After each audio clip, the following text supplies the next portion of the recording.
الحمد لله رب العالمين والصلاة والسلام على سيد الأنبياء والمرسلين محمد وآله وصحبه أجمعين أما بعد فأعوذ بالله من الشيطان الرجيم بسم الله الرحمن الرحيم والمتصدقين والمتصدقات صدق الله العظيم وقال النبي صلى الله عليه وسلم استتري من النار ولو بشق تمرة فإنها تسد من الجاع مسدها من الشعبان رواہ مسند احمد۔ عزیز بزرگوں، جو عنوان ہمارا چل رہا ہے جمعرات کے درس میں وہ یہ ہے کہ عورتوں کی اچھی صفات اور کچھ بری صفات، اچھی صفات پیدا کرنی ہے، بری صفات سے اپنے آپ کو بچانا ہے۔ 8 صفتوں کا تذکرہ الحمدللہ ہو چکا ہے۔ آج 9ویں صفت کیا ہے کہ عورت اپنے اندر ایک اچھی صفت، ایک عادت یہ پیدا کرے کہ صدقہ اور خیرات خوب کرنے والی ہو۔ صدقہ اور خیرات کرنا، اللہ کے نام پر دینا۔ میں نے روایت پڑھی ہے، یہ مسند احمد کی روایت ہے۔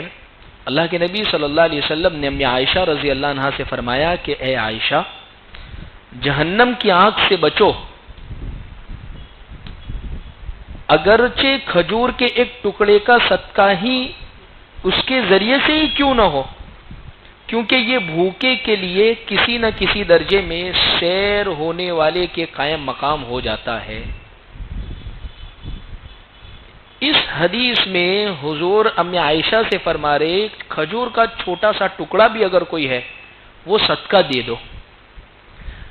اللہ کے نبی، کیا فائدہ ہوگا اتنا سا ٹکڑا؟ بھائی کسی کو بہت بھوک لگی ہے، بہت زیادہ اگر وہ بھوکا ہے تو اس کے لیے کھجور کا ٹکڑا بھی وہ کام کرے گا۔ صحابی فرماتے ہیں ہم ایک غزوے کے اندر تھے، کھانا ختم ہو گیا اور اللہ کے نبی صلی اللہ علیہ وسلم نے ایک تھیلی کھجور کی اس لشکر کے جو امیر ہیں ان کو دی تھی غالباً، اور فرمایا تھا کہ اس کو پوری خالی مت کر دینا، گننا مت، نکالتے رہنا اور تقسیم کرتے رہنا۔ تو روزانہ ایک ایک کھجور اس میں سے دے دیتے تھے۔ وہ کھجور، ایک کھجور وہ کھاتے تھے، یعنی یوں سمجھ لیے پورے دن کی انرجی اور پاور آ جاتا تھا۔ ایک کھجور اور اس کی گٹلی کا چوسنا اور اسی کو کھانا۔ تو اب دیکھیے کہ بعض مرتبہ اصل میں ہمارا حال یہ ہے کہ یہ سب باتیں بھوکوں کو سمجھ میں آتی ہے، جس کا پیٹ سیر ہو، بھرا ہوا ہو، اس کے لیے تو بعض مرتبہ ایسی چیزیں سمجھنے بھی دشواری ہو جاتی ہے۔ خیر، تو امی عائشہ کو ایک خرچ کرنے کو کہا اور بھوکے کے لیے یہ اتنا بڑا کام کرے گی، ہمیں کیا ملے گا اللہ کے نبی اتنا سا خرچ کرنے میں؟ فرمایا جہنم سے اللہ بچا لیں گے یہ صدقات کرنے کی وجہ سے۔ بعض مرتبہ عبادات ہماری اس میں ریاکاری کا دخل ہو جاتا ہے، لیکن کوئی صدقہ چپکے سے کسی ضرورت مند کو ہم نے پہنچا دیا، اللہ کے یہاں پر وہ قائم مقام رکھتا ہے، ہم تصور نہیں کر سکتے۔ اس لیے حدیث قدسی ہے، اللہ فرماتے ہیں اے میرے بندے، میں بھوکا تھا، اللہ پوچھیں گے کل قیامت، میں بھوکا تھا، تو نے مجھے کھانا نہیں کھلایا۔ بندہ سوال کرے اللہ آپ تو کھانے سے پاک ہے، آپ تو کھانے کے محتاج نہیں، آپ کو بھوک نہیں لگتی، آپ کیسے بھوکے تھے؟ کہا میرا فلاں بندہ جو تمہارے پڑوس میں رہتا تھا، تمہارے سامنے سے گزرا تھا، اس کو کھلانا ایسا ہے گویا تم نے مجھے کھلا دیا۔ یعنی اگر تم اس کے کھلا کر مدد کرتے تو اس جگہ پر، وہاں پر تم مجھے پا لیتے۔ اور حدیث تو لمبی ہے کہ میرے بندے، میں بغیر لباس کے تھا، تم نے مجھے کپڑا نہیں پہنایا، میں اسی طریقے سے بھوکا۔ تو یہ تمام روایات میں یہ باتیں ملتی ہے۔ تو عزیز بزرگوں، کہنا میں یہ چاہ رہا ہوں عزیز مائیں اور بہنیں، صدقات کرنے کی صفات اور عادت اپنے اندر پیدا کرے۔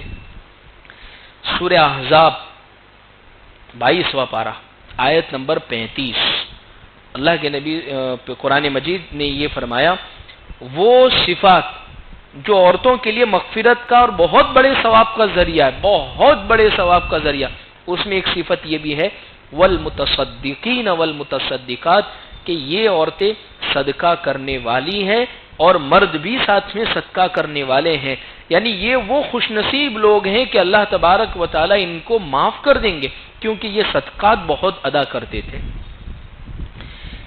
حضرت زینب جو کہ حضرت عبداللہ ابن مسعود رضی اللہ عنہ کی اہلیہ ہے، وہ فرماتی ہے کہ ایک دفعہ نبی اکرم صلی اللہ علیہ وسلم نے ہم عورتوں سے خطاب فرمایا۔ الحمدللہ اس سنت پر ہمارا ہر جمعرات کو عمل ہے، یعنی حضور صلی اللہ علیہ وسلم نے صرف عورتوں سے خطاب، تو ہم ایسی ہی حدیث کو سامنے رکھتے ہوئے ہم اپنی جمعرات کی مجلس کو خصوصی طور پر عورتوں کے لیے رکھنے کی کوشش کرتے ہیں تاکہ عورتوں کو کچھ بات پہنچ جاوے۔ خیر کیا فرمایا؟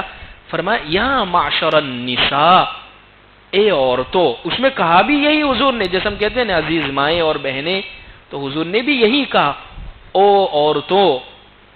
کیا فرمایا؟ تصدقن ولو من حلیکن فإنکن اکثر اہل جہنم یوم القیامہ، رواہ الترمذی۔ کیا فرمایا حضور نے؟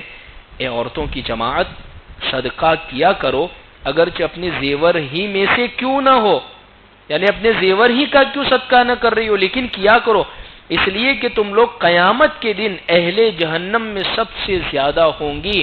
اگر جہنم سے بچنا ہے تو صدقے کی کثرت، صدقہ بہت زیادہ دیا گیا۔ حضور نے خاص طور پر عورتوں کو مخاطب کیا ہے اس میں، اور زیورات کی طرف نسبت کی ہے۔ اس میں ایک اشارہ اس بات کی طرف بھی موجود ہے، اور دوسری ایک تو واضح طور پر ایک روایت بھی ہے جس میں حضور صلی اللہ علیہ وسلم نے کسی صحابیہ کے ہاتھ میں کنگن دیکھے، سونے کے تھے یا غالباً چاندی کے تھے۔ حضور نے پوچھا کہ ان کی تم زکوٰۃ نکالتی ہو؟ اگر نہیں نکالتی تو یہ کل قیامت کے دن یہ دونوں کنگن آگ کے بنا کر تمہیں پہنائے جائیں گے۔ تو جو زیورات ہماری مائیں اور بہنیں پہنتی ہے، ذمہ داری یہ بنتی ہے کہ وہ ان زیورات کا صدقہ، یعنی واجب صدقہ جس کو کہتے ہیں زکوٰۃ، وہ ادا کرے۔ اگر نہیں ادا کرتی ہے تو جہنم میں اس کی وجہ سے داخل ہوگی۔ زیور کے اوپر زکوٰۃ ہے۔ بعض عورتوں کو معلوم ہی نہیں ہوتا ہے کہ ہم جو زیور پہ ہوں، یعنی فوراً ان کے جواب دیے ہوتے ہیں ہم کہاں سے لاویں، ہم کمانے جاتی ہے۔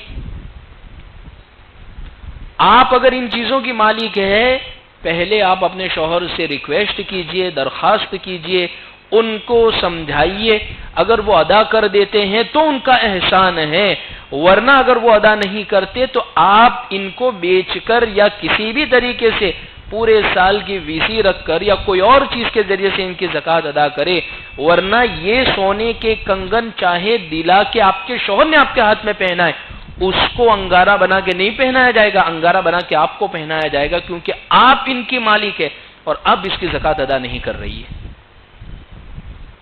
تو اس لیے دیکھیے میں نے یہاں پر یہ صدقات کی بات کی تو بیچ میں یہ بات آ گئی کہ پھر یہ زکوٰۃ کہاں سے آ گئی، صدقہ اور زکوٰۃ۔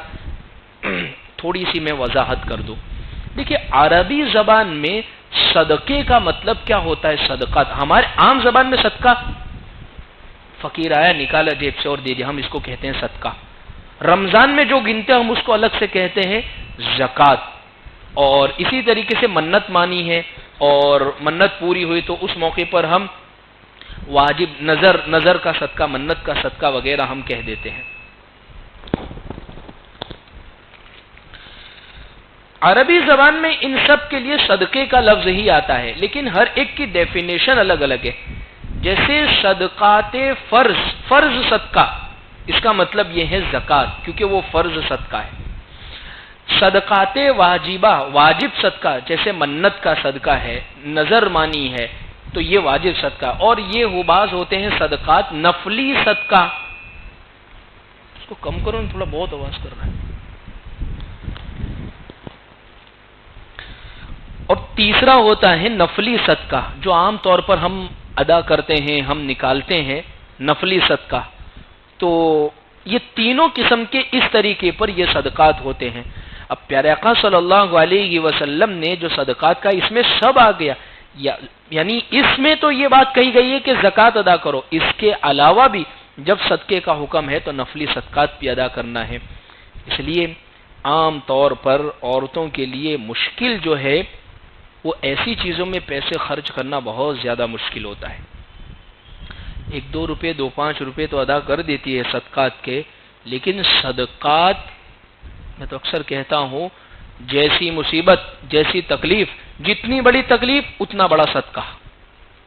اب دیکھیں کر کے دیکھیں، حدیث میں آتا ہے کہ تداووا مرضاکم بالصدقات، بیماروں کا علاج صدقے سے کیا کرو۔ بھئی بیماروں کا علاج صدقے سے یعنی جتنی بڑی بیماری ہے اتنا بڑا صدقہ ادا کرو۔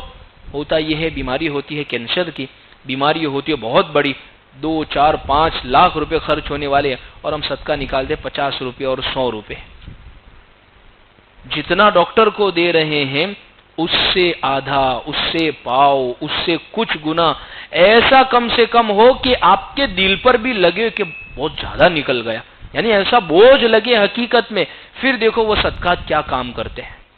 ہاں لیکن ایسا نہ ہو کہ ولا تبسط يدك ولا تبسطها كل البسط فتقعد ملوما محسورا، کہ اتنا آپ نے نکال دیا اور اتنا زیادہ ادا کر دیا کہ کل سے دوسرے دن سے دوسرے سے لانے ہوئے تو دینے پیسے، کیونکہ سارے کے سارے صدقے میں دے دیے۔ تو ایسا بھی نہیں کرنا، ہر چیز کا ایک نظام اور ایک مینجمنٹ بنا کے اس کے بعد خرچ کرنا ہے۔ تو اس لیے عورتوں سے خاص طور پر یہ بات کہی جا رہی ہے کہ وہ صدقات کو خوب ادا کیا کرے۔ تو میں یہ بات ذکر کرائی اسی لیے، ایک حدیث میں نہیں آتا ہے، پیارے آقا صلی اللہ علیہ وسلم نے فرمایا کہ تصدقن ولو من حلیکن، اور اسی طریقے سے وہ عورت والی جو روایت ہے وہ ہم نبی صلی اللہ علیہ وسلم کا عمل دیکھیے نا کہ کیسا اللہ کے راستے میں لگانے کا اور کیسا اللہ کے لیے دینے کا آپ کا معمول تھا۔ حضرت صحابہ فرماتے ہیں رمضان میں ایسی سخاوت آپ کی چلتی تھی، یعنی آڑے دن تو بہت سخی۔ ایک مرتبہ نماز پڑھا رہے تھے پیارے آقا صلی اللہ علیہ وسلم، اور نماز کے بعد جیسے ہی نماز ختم ہوئی، حضور کی عام عادت نہیں تھی یہ، دیکھیے ادب اور تمیز کا تقاضا یہ ہے، ادب کا تقاضا یہ ہے کہ نماز کی اگر صفیں بنی ہوئی ہے، لوگ بیٹھے ہوئے، تو کبھی بھی ان کی گردنیں نہیں پھلانگنی چاہیے، یہ ادب کے خلاف ہے، شریعت نے اس کو منع کیا ہے۔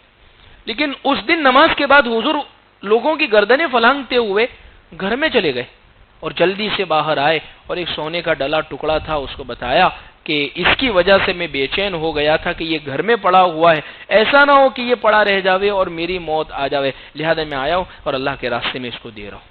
کیا سخاوت تھی پیارے آقا صلی اللہ علیہ وسلم کی۔ رمضان میں تیز ہواؤں کی طرح چلتی تھی۔ حضرت عمر رضی اللہ عنہ کی سخاوت دیکھے، آدھا مال لے کر آ گئی، یعنی پریکٹیکلی ذرا ذہن سے سوچ کر دیکھے کیا ممکن ہے ہمارے لیے۔ حضرت ابوبکر صدیق رضی اللہ عنہ کو دیکھے، سب لے کر آ گئے۔ حضرت عثمان غنی رضی اللہ عنہ 300 اونٹ ساز و سامان کے بھر کر اللہ کے راستے میں کہ حضور یہ گفٹ ہدیہ تحفے کے طور پر، یہ سخاوت ہے میری۔ اتنا سارا اللہ کے راستے میں ہوتا ہے۔ ایک مرتبہ پیارے آقا صلی اللہ علیہ وسلم نے امی عائشہ سے فرمایا کہ عائشہ لا توکی فیوکا علیک، کہ عائشہ یہ جو مال ہے اس کو روک کے مت رکھ ورنہ اللہ بھی تیرے اوپر روک دیں گے۔ امی عائشہ تو بہت سخی تھی، بہت سخی تھی، لیکن پیارے آقا صلی اللہ علیہ وسلم کے جو ارشادات ہیں جو کسی سے کہے جا رہے ہیں لیکن وہ ہوتے ہیں پیغام امت کے لیے، ورنہ امی عائشہ کی سخاوت تو ایسی تھی، ایک مرتبہ تھال بھر کے ساز و سامان آئے، سب دے دیا اللہ کے راستے میں۔ باندی کہہ رہی ہے، نوکرانی کہہ رہی ہے کہ امی صاحبہ آپ کا روزہ ہے، شام کو افطار کے لیے آپ کچھ رکھ لیتی، کہا پہلے بتا دیا ہوتا، اب تو سب تقسیم ہو گیا۔ اس لیے اللہ کے راستے میں دینے کا معمول گن کے رکھیں گے، روک کے رکھیں گے تو کبھی مال کے اندر برکت نہیں ہونے والی ہے۔ ہم یہ سمجھتے ہیں کہ اگر ہم اللہ کے راستے میں دے دیں گے تو یہ کم ہو گیا، گن کے جو رکھا تھا اس میں کمی آ گئی، لیکن حدیث میں حضور نے فرمایا ما نقصت صدقۃ من مال، صدقہ کرنے سے مال کبھی کم ہوتا ہی نہیں ہے، یہ حضور کی پکی حدیث ہے، پکی حدیث، ما نقصت صدقۃ من مال۔ اس لیے ایک معمول بناوے صدقات دینے کا اور ایک بہترین قسم کے صدقات ادا کرنے کا، یعنی کبھی کبھی ایسا ہونا چاہیے کہ اچھا خاصا ایک بہترین صدقہ اور بہترین اللہ کے راستے میں خرچ کرے، یعنی نفس کو بھی بوجھ رکھنا چاہیے۔ بلکہ میں خاص طور پر مرد حضرات سے کہوں گا اور مستورات سے بھی کہوں گا کہ وہ اپنے مردوں کو بھی یہ اس چیز کے فضائل بتا کر، اس چیز پر ابھار کر اس کی کوشش کرے۔ میں نے بہت سارے لوگوں کو دیکھا ہے، ان کے یہاں یہ معمول ہے کہ اگر ہم میں سے کسی کا نہیں ہے تو آج ہی سے کچھ معمول بناوے، انشاءاللہ بڑی برکت دیکھیں گے ہم اپنے کاروبار میں۔ میں ایسے کئی لوگوں سے ملا ہوں کہ جو یہ معمول کرنے کے بعد ان کو یہ لگا ہو یار بہت زیادہ ہو گیا، اب تھوڑا کم کریں، نہیں انہوں نے بڑھایا ہی ہے۔ جیسے ہر مرتبہ جتنی سیلری ان کو ملتی ہے اس سیلری کا کچھ فیصد، اس تنخواہ کا کچھ فیصد، مثال کے طور پر 1%، آدھا فیصد، پاؤ فیصد، یا اسی طریقے سے 2% جس کا جیسا دل، اور یہ صرف للہ، بالکل اللہ کے لیے۔ دیکھیے واجب تو کیا ہے اور فرض تو یہ تو کمپلسری ہے، نہ نکالیں گے تو گنہگار ہوں گے۔ کچھ چیز وہ ہوتی ہے کہ ہمارا دینا نہ دینا برابر ہے، دیں گے تو ثواب بہت زیادہ، نہیں دیں گے تو پکڑ نہیں۔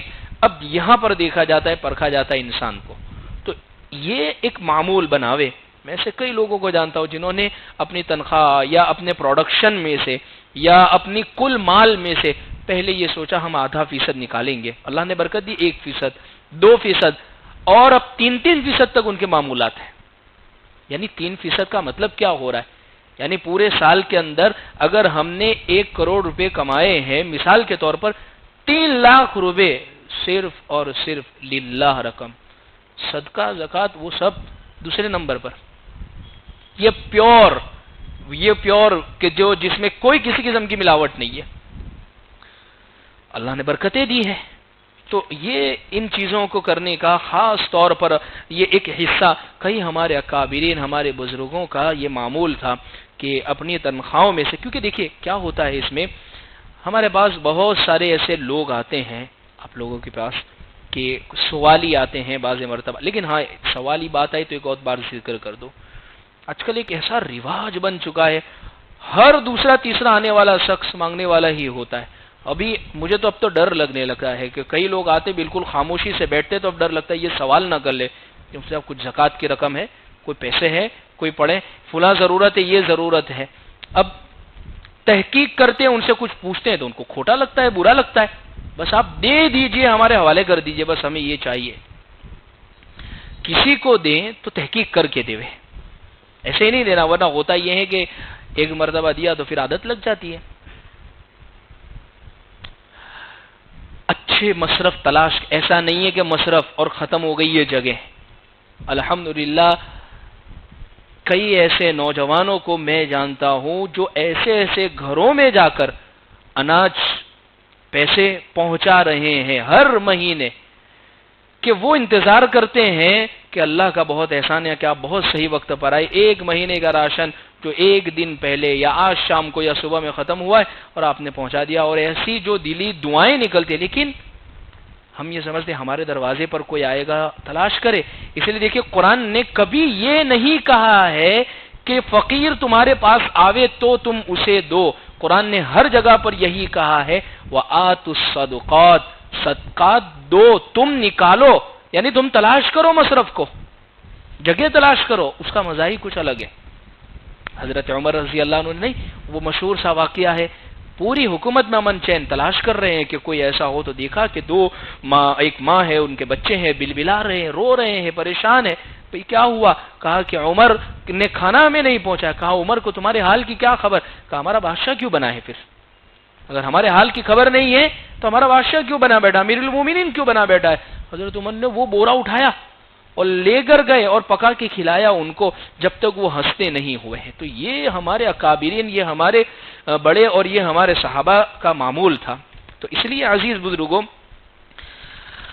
حدیث میں ما نقص صدقۃ من مال، کہ مال خرچ کرنے سے کبھی بھی یہ کم نہیں ہوتا ہے، یہ بات آپ لکھ لیجئے۔ اور اللہ کے لیے بھئی خرچ کرنا تو وہ جگہ پر خرچ کریں گے تو کم تو ہوگا، فضول خرچی میں اڑا دیا، ناچ گانے میں اڑا دیا، شادی بیاہ جسے چل رہا ہے نا ابھی، اب دیکھیے جو دھواڑے ہو رہے ہیں مال کے، اور کس طریقے پر لٹایا جا رہا ہے، تو اس کے اوپر خرچ کریں گے تو وہ تو دکھے گا ہی، لیکن اللہ کے راستے میں اگر دیا ہے تو اللہ تبارک و تعالی اس کو ضرور لوٹائیں گے۔ قرآن میں ہے مثل الذین ينفقون اموالهم فی سبیل اللہ کمثل حبۃ انبتت، کہ اللہ کے راستے میں جو خرچ کرتے ہیں اس کی مثال کیسی ہے؟ اس کی مثال اللہ فرماتے ہیں ایسی ہے جیسے کہ ایک کوپل نکلی ہو اور اس کوپل کے اندر سے 700 دانے، ایک خرچ کرنے کے اوپر اللہ 700 ثواب عطا فرمائیں گے، 700 گنا ثواب عطا فرمائیں گے۔ یہ تو آخرت کا ثواب ہو گیا، ہمیں تو دنیا میں نقد چاہیے، تو اللہ دنیا میں بھی ایسے لوگوں کو عطا کرتے ہیں خرچ کرنے والے کو۔ وہ نہیں حدیث سنائی میں نے لا تو کی کہ تو گن کے مت رکھ، تو اس کو روک کے مت رکھ ورنہ اللہ بھی تو اس پر روک دیں گے۔ تو یہ حقیقی بات ہے کہ جو لوگ یہ سمجھتے خرچ کرنے سے یہ کم ہو جائے گا، وہ جب روک کے رکھتے ہیں تو اس کی وجہ سے ان پر رکا ہوا ہی رہتا ہے۔ خیر، تو بات یہ ذکر چل رہی ہے خاص طور پر مسحورات سے کہ خرچ کریں، اور خرچ کرنے دیکھیے عورتوں میں خرچ کرنے کا مزاج پیدا کرنا بہت ضروری ہے، ورنہ شوہر کا مال عورت اور اس کے بچوں کے مصرف کے علاوہ اگر خرچ ہو تو عورت کو بہت دکھتا ہے، یعنی خود عورت پر خرچ ہو یا اس کے گھر والوں پر خرچ ہو تو وہ اچھا لگتا ہے بیوی پر، لیکن اگر اس کے علاوہ خرچ ہو تو اتنا سارا تھوڑی دینے کی ضرورت تھی، بس لٹا کے آ گئے، پوچھا بھی نہیں ہمیں، بس یہ مال ہے تو وہ تو آ جاتے سوال کرنے کے لیے، لیکن ان کو سمجھائے، ذہن بنائے، وہ نہیں ایک واقعہ ہے۔ بادشاہ کی بھی بیوی ہوگی پھر بھی مال خرچ کرنے میں تھوڑی سی تکلیف تو ہوگی، شوہر کا مال خرچ کروانے کے اندر، لیکن ان کو یہ حدیث ذہن میں رکھنی چاہیے کہ دیکھیے اللہ کے نبی صلی اللہ علیہ وسلم نے فرمایا کہ بعض مرتبہ ایسا ہوتا ہے ایک آدمی کچھ بھی مال خرچ نہیں کرتا ہے، لیکن جو خرچ کرتا ہے اس کو صحیح رستہ بتا دیتا ہے، یا وہ مال لے کے آگے صحیح جگہ پہ پہنچا دیتا ہے۔ حدیث پاک میں پیارا آقا صلی اللہ علیہ وسلم نے فرمایا کہ جتنا ثواب خرچ کرنے والے کو ملتا ہے اتنا کہ اتنا ثواب جس نے صحیح راستہ بتا دیا اس کے اوپر بھی اللہ وہ ثواب عطا فرماتے ہیں، صحیح مصرف صحیح جگہ پر پہنچا دیا، وہ راستہ بن گیا۔ تو ایک واقعہ ایسا لکھا ہے، ایک مچھلی بیچنے والے کا واقعہ لکھا ہے، بادشاہ کو مچھلی بڑی پسند آ گئی، بادشاہ کو بڑی مچھلی پسند آ گئی، تو اس نے کہا کہ 2000 دینار مچھلی بیچنے والے کو دے دیا جاوے۔ دینار دے دیے گئے بھر کے، مچھلی بیچنے والا تو بڑا خوش کہ 2000۔ اب بادشاہ کیا ہوتے ہیں، بادشاہ تو ایسے ہی ہوتے، کوئی چیز پسند آ گئی تو فوراً لٹا دیتے۔ بیوی نے کونی ماری فوراً، شوہر کا مال جاوے اور بیوی گوارا کر لے، اتنا سارا اس کو دے دیا، اتنا۔ کل اٹھ کے کوئی حکومت کا بہت بڑا عہدیدار ہوگا اور اتنا سیم دیں گے تو وہ تو سوال کرے گا کہ میرے میں اور وہ مچھلی بیچنے والے میں کیا فرق رکھا ہے۔ کہا کیا کروں، ایک کام کرو، میں اچھا آئیڈیا بھی وہی بتاتی ہے، روکنا کیسے بھی وہی بتاتی ہے کہ ایک کام کرو بہانہ کر دو، ابھی کہہ دو کہ ابھی ہمارے بھی حالات ٹھیک نہیں ہے، ہوتا ہے نا گھروں کے اندر، جب کوئی تقاضا شوہر نے رکھا کہ میری فلاں بہن ہے وہ بہت ضرورت مند ہے، اس کو دینا، کہاں اپنے بھی ابھی کہاں بچے ہیں وہ دیکھنا ہے، ابھی تو ہمارے گھر میں بھی رینوویشن کام باقی ہے، شادی کا کام باقی ہے، بچوں کے اپنے نہیں دیکھنے کے۔ کہا پھر کہا بھی بہانہ کر دو کہ ابھی پگار عید نہیں آیا ہے، ابھی بہانہ کر دو، ابھی دیکھ کارخانے بھی بند پڑے، کر دو ایسا۔ تو وہ کہہ رہی ہے اپنے شوہر سے کہ اس کو یہ کہو کہ مجھے مچھلی جو چاہیے تھی اس کو یوں کہنا، اگر نر ہے تو اس کو کہنا مجھے مادہ چاہیے تھی، اور اگر یہ کہے مادہ ہے تو مجھے کہنا نر چاہیے تھی۔ بادشاہ نے کہا ٹھیک ہے۔ کہا وہ ماہی گیر مچھلی بیچنے والے کون سی مچھلی ہے؟ کہا بادشاہ سلامت کون سی؟ کہا کہ یہ نر ہے یا مادہ ہے؟ کہا کہ بادشاہ سلامت یہ نہ نر ہے نہ مادہ ہے، یہ تو خسرا ہے۔ مچھلی والے کا جواب بھی بڑا اچھا، بادشاہ کو اس پر بہت خوشی ہوئی، کہا 2000 اور۔ تو یہ الٹا پلان پڑ گیا پورا کے پورا، یہاں تو رکوانے تھے، یہاں تو 2000 اور چلے گئے۔ کہا کہ آپ کو سمجھ نہیں پڑے 2000؟ کہا مجھے بہت پسند آئی بات۔ کہا پھر اب وہ لے کے جا رہا تھا پورا، اور 1 درہم اس پر سے گر گیا، 1 دینار اس پر سے گر گیا۔ بیوی نے کہا بس بس اس کو بولو، اتنا سارا لے کر جا رہے تھے، بادشاہ کے سامنے ایک گرا اور بادشاہ کے سامنے اٹھا رہے ہو، یہ بادشاہ کی توہین ہے، یہ کر کے سب لے لو واپس۔ کہا کہ ہاں بڑی اچھی بات کہی۔ اس کو بلایا، ادھر آ، اتنا سارا دے دیا، ایک گر گیا تھا وہ بھی اٹھانے کے لیے تو جھک رہا ہے، بادشاہ کی یہ توہین کر رہا ہے۔ کہا بادشاہ سلامت یہ آپ کی توہین نہیں، آپ کی عزت ہے اس میں۔ کہا کیسے؟ اس پر آپ کا نام لکھا ہوا تھا، وہ نیچے گر گیا، وہ توہین ہے، کسی کے پیر میں آتا، آپ کے نام کو بلند رکھنے کے لیے میں نے اس کو اٹھا لیا۔ بادشاہ کو پھر خوشی ہوئی، 4000 اور دے دی۔ 8 پورے کمپلیٹ.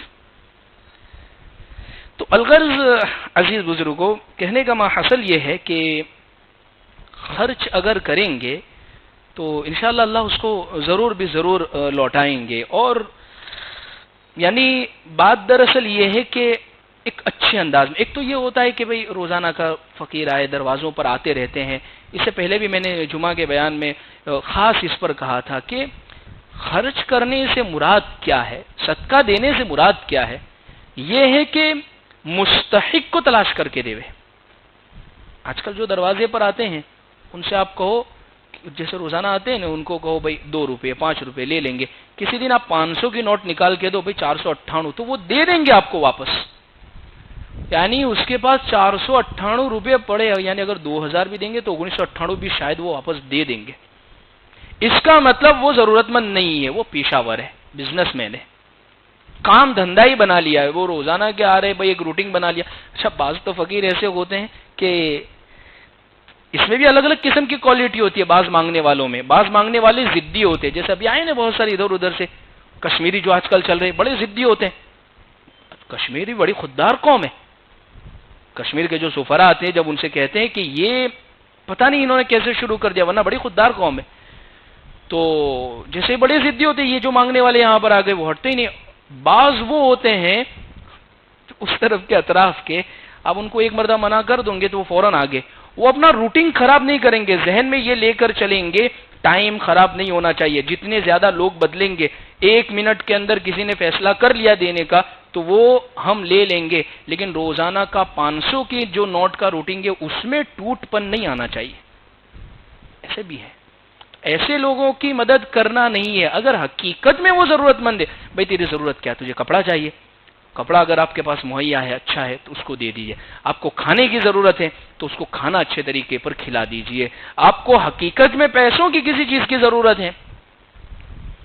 ابھی چند دنوں قبل یہ آپ پیچھے جاتے ہیں، وہ ایک مولانا قسم کا حلیہ اور ایک برقعے کے اندر ایک عورت اور 2 بچوں کو لے کر، کچھ دنوں پہلے میں نے ان کو نیچے پوچھا بھئی آپ کیا ضرورت ہے، آپ کی کس ضرورت کے. دیکھیے کچھ فقیر تو وہ ہوتے لوگ ان کو فقیر ہی سمجھتے ہیں کہ بھئی مانگنے والے ہی ہے، باپو ہی ہے. کچھ وہ ہوتے ہیں جو اسلامی حلیہ اور لباس پہن لیتے ہیں، جس کی وجہ سے میسج یہ جا رہا ہے کہ یہ مولانا ہے، حافظ جی ہے، بشارے ہیں اور فلاں ہیں. لوگوں کے ذہن میں علماء کا جو وقار ہے، حفاظ کا جو وقار ہے وہ گھٹتا ہے. میں نے ان کو پوچھا آپ کی ضرورت، آپ کس علاقے کے رہنے والے، کہا میں آپ کی ضرورت کیا، ہمارا فلاں ہو گیا. آپ اپنے محلے کے جو امام صاحب ہے، جو ذمہ دار ہے، جو آپ کے محلے کے اندر بڑے، ان سے ہماری بات کروائیے. وہ سننے کے لیے تیار نہیں ہے. کہا کہ نہیں بس آپ ہماری یہ ضرورت پوری کر دیجئے، یہ ہمیں پیسے دے، آپ بات کروا دیئے، یہی حقیقت میں ضرورت ہے تو انشاءاللہ وہاں کے ذمہ داروں سے بات کر کے پوری کر دیں گے. لیکن نہیں، ایک عادت بنا لی ہے. اور ہماری ماں بہنوں سے میں خاص طور پر کہوں گا، بہت ڈرے نہیں ان لوگوں سے. بیچاری بہت جلدی ڈر جاتی ہے. وہ آ کے اگر صرف کھڑی ہو جائے گی تو وہ ڈر جائے گی کہ یہ نظر لگا دے گی ابھی ہمارے بچے کو، ہمارے پوتے کو، ہمارے نواسے کو، یہ کھا جائے گی ڈاکن جیسے بولتی بھی. ایسے بھی جملے ہوتے ہیں بعض مرتبہ کہ یہ بہت بڑی خطرناک ان کی نظر ہوا کرتی ہے، فلاں ہوا کرتی. دیکھیے اللہ کا نام لیجئے، آیت الکرسی بڑی کچھ نہیں ہوتا ہے. نہ اگر ایسوں کے کرنے سے ہوتا تو جتنے بڑے بڑے مالدار ان پر کب کی نظر لگ چکی ہوتی ہے اور کب کے وہ نیچے آ چکے ہوتے. لیکن ایسا ہوتا نہیں ہے. اس لیے عزیز بزرگوں، اللہ کے راستے میں خرچ کرے، لیکن خرچ کرنے کا صحیح مراد آپ نہیں دیکھتے. اللہ کے نبی صلی اللہ علیہ وسلم نے بھائی خرچ کرنے کا صحیح مطلب سمجھا دیا. ایک مرتبہ ایک مہمان آئے مسجد نبوی کے اندر، حضور نے فرمایا کون ان کو کھلائے گا. تو ایک صحابی لے کر وہ کیسا کھلایا اس کی مثال کتابوں میں ملتی ہے. تو یہ ایسے مصارف ہوا کرتے. اچھا دیکھیے، صدقہ کرنے سے ایک اور بات میں آپ کو سمجھا دوں. صدقہ کرنے سے مراد یہ ہے، ہم یہ سمجھتے ہیں کہ صدقہ کرے ایک تو مال کا، بھائی صدقہ نام آیا تو مال، یہ بہت افضل چیز ہے کہ اس میں ساری ضرورتیں پوری ہو جاتی ہے. لیکن حدیث میں حضور نے فرمایا کہ صدقہ کیا ہے، مسلمان سے ہنس کے مل لیا، یہ بھی صدقہ ہے. کسی کو سواری پر بٹھانے کی ضرورت تھی، یہ بھی صدقہ ہے. راستے سے تکلیف دہ چیزوں کو، میں تو اپنی ماں بہنوں سے کہوں گا کہ یہ راستے سے تکلیف دہ چیزوں آپ نے ہٹا دی نا، یہ بہت بڑا صدقہ آپ نے کر دیا. وہ فلیٹ کے اوپر سے مسجدوں کے پاس پھینکیں گے، راستوں کے اوپر پھینکیں گے اور سب سے پہلے حدیث کے پوڑی کے آئیں گے. بچوں کے جو حگیز ہوتے وہ سیدھ آئیں گے اور پورے اس کو کتے کھینچتے محلے کے اندر خراب کر دے. آپ اس کو صرف کلین کر لیے. دیکھیے مسورات میں صفائی بہت ہے، گھروں کی صفائی، لیکن صرف وہ اپنی گھر اور اپنی دہلی، دوسرے کی دہلی خراب ہو تو ہو، اس سے مجھے کچھ لینا ہے، میرا گھر صاف رہنا چاہیے. مسلمان ایسا نہیں ہوتا. حضور نے یہ نہیں فرمایا اپنے گھروں کو صاف فرما، حضور نے فرمایا اماطۃ الاذى عن الطریق صدقۃ، راستے سے تکلیف دینے والی چیز، یعنی وہ کوئی بھی ہو، پھر کسی بھی جگہ کا راستہ ہو، وہاں سے تکلیف دینے والی چیز کو ہٹا دینا، یہ صدقے کا ثواب ہے. تو انشاءاللہ یہ بھی بہت بڑا صدقہ ہوگا. اللہ سے ہم دعا کرتے ہیں اللہ ہمیں ان باتوں پر عمل کی توفیق عطا فرمائے. اللهم لك الحمد كما انت اهل فصل على محمد كما انت اهل وافعل بنا ما انت اهل فانك اهل التقوى والمغفرة. ربنا آتنا في الدنيا حسنة وفي الآخرة حسنة وقنا عذاب النار. جزا الله عنا محمدا صلى الله عليه وسلم بما هو أهله. سبحان ربك رب العزة عما يصفون